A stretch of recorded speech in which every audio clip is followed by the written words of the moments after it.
ব্যাঙ্গালোরে বসে প্রথমবার আমি বানাচ্ছি দুধ পুলি। তো দেখো এই নারকেল কুড়তে গিয়ে এই সমস্যাটা হয়ে গেল, এই যে এটা ভেঙে গেছে, যে কি প্রবলেমে পড়েছিলাম, একটা মালা কুড়ার পরেই ভেঙে গেছে। তো এইটা দিয়েই আমি হাতে করে কুড়েছি।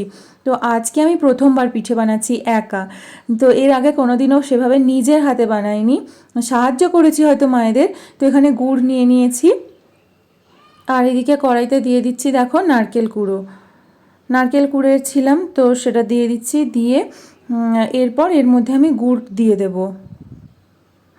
এটা ওই 1 মিনিট মতো একটু লো ফ্লেম করে নাড়াচাড়া করে নিয়েছি, তারপরে এর মধ্যে গুড়টা অ্যাড করে দিচ্ছি। আর এই শীতের সময় পিঠে তো নিশ্চয়ই আমাদের বাড়ির ওখানে সবাই প্রচুর প্রচুর বানাচ্ছ, খাচ্ছ, আর সামনেই তো পৌষ পার্বণ চলেই এলো, তো সেখানেও নিশ্চয়ই খুব বানাবে, ভালো মতো খাবেও। আর এখানে কিন্তু নারকেল ভীষণভাবে অ্যাভেলেবেল। বাড়িতে শুনলাম একেবারেই ওদিকে নারকেল নেই, গ্রামের দিক হলে কি হবে, একেবারেই নারকেল নেই। তো এদিকে নারকেলটা আমার গুড় দিয়ে আমি সব ঠিক করে মিক্স করে নিয়েছি, আর এদিকে চালের গুঁড়ো নিয়ে নিয়েছি। এই কোম্পানির চালের গুঁড়োটা এতটাই ভালো যে কি বলবো, খুব সুন্দর, একদম মিহি মতো, তো কোনো দানা দানা ভাব নেই। তো এটাই আমি এনেছি। এখানে 1 কেজির দাম নিয়েছে 50 টাকা মতো, তো খুব সুন্দর। তো পরিমাণ মতো আমি একটু নিয়ে নিয়েছি, আর সামান্য একটু লবণ দিয়ে নিলাম, ব্যাস।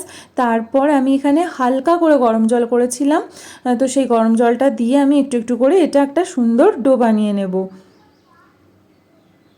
তো যেহেতু প্রথমবার বানাচ্ছি তাই তোমাদের সাথে শেয়ার করলাম, কারণ এই দুধ পুলি জানে না এমন কোনো মানুষ নেই, সকলেই বানাতে জানে।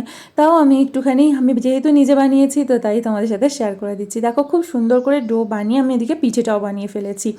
আর কোনো রকম স্ট্যান্ডে আমি আর লাগালাম না, এমনি আমি বানানোর পর দেখাচ্ছি। এখানে রয়েছে 1 লিটার মতো দুধটা ভালো করে একটু প্রথমে জাল দিয়ে নিচ্ছি।